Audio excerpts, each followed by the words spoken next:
All right, chapter 16. After school, I returned to the welcome building. Every minute since the last time I was here had nagged at me. I left too quickly before. My father wanted me in that air raid shelter, and today I intended to get down there. I didn't bring the shovel in from the alley, but I did have a flashlight that I had snuck into my bag and kept hidden throughout the day. I stood in the alley and kept an eye on the guards in the nearest tower. The instant they turned their backs, I ran for the building, watching them the entire time. I didn't anticipate the irrigation ditch being as full of water as it was.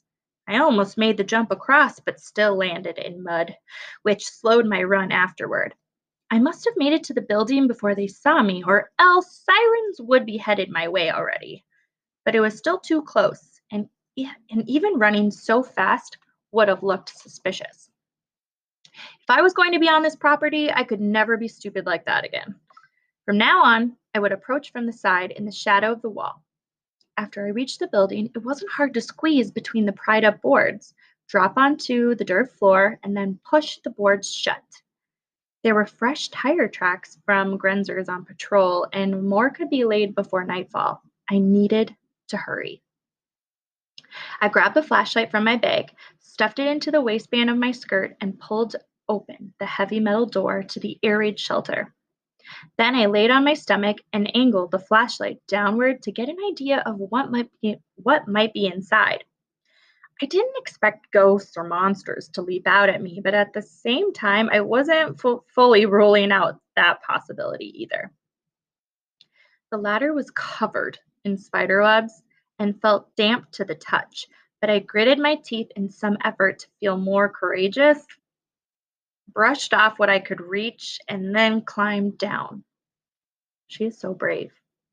The room below was colder than I had expected, but then I realized that unlike some shelters, it wasn't surrounded in metal. This was really only a deep hole with a metal lid and some crates at the bottom that probably had once held emergency supplies. There was a bench at the far end and a couple of pipes that seemed to carry in fresh air from somewhere outside. It's very interesting. The building above me was still standing, mostly, so I wondered if this room had ever been used during a raid. Probably it had, and even if the Allied bombs had never landed here. Papa had been around my age during the war and described staying awake all night in the shelters, being too tired to stand but too nervous to sit. There he would wait with whatever group had gathered in the shelter, hearing the airplane engines coming and then the incredible explosions as the bombs found their targets. Most of the bombings happened late in the war, and Germany's eventual defeat was certain by then. However, Adolf Hitler wasn't ready to surrender and seemed content to let Germany be entirely destroyed for his stubbornness. By that time, the Allies didn't seem to care where their bombs fell.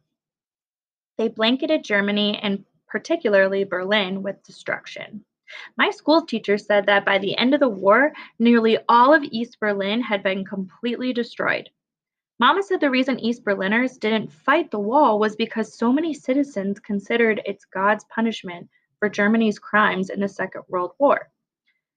Maybe that was so, but God didn't seem to be punishing the West equally, and besides, the war was the crime of my grandparents' generation.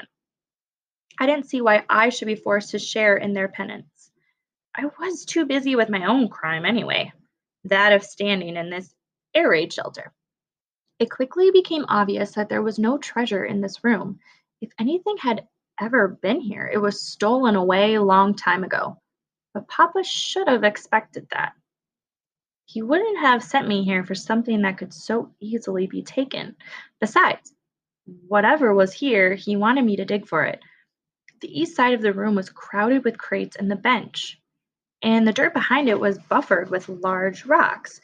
So I wandered to the west side and pulled at the dirt, which crumbled in cakes in my hand.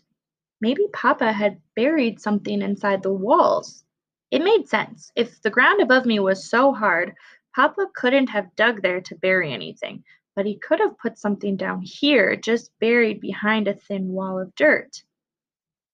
The wall. The Berlin Wall had to be nearly over my head right now.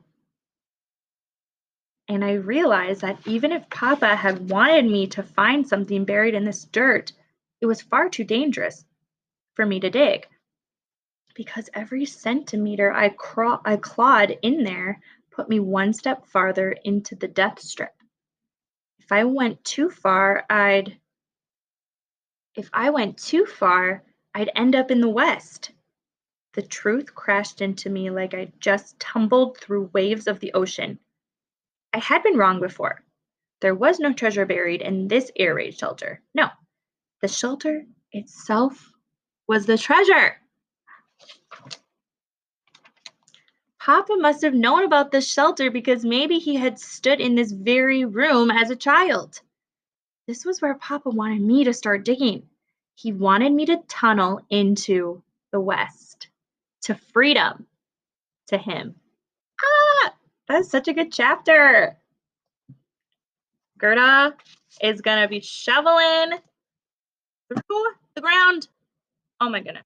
All right, answer the question on Google Classroom.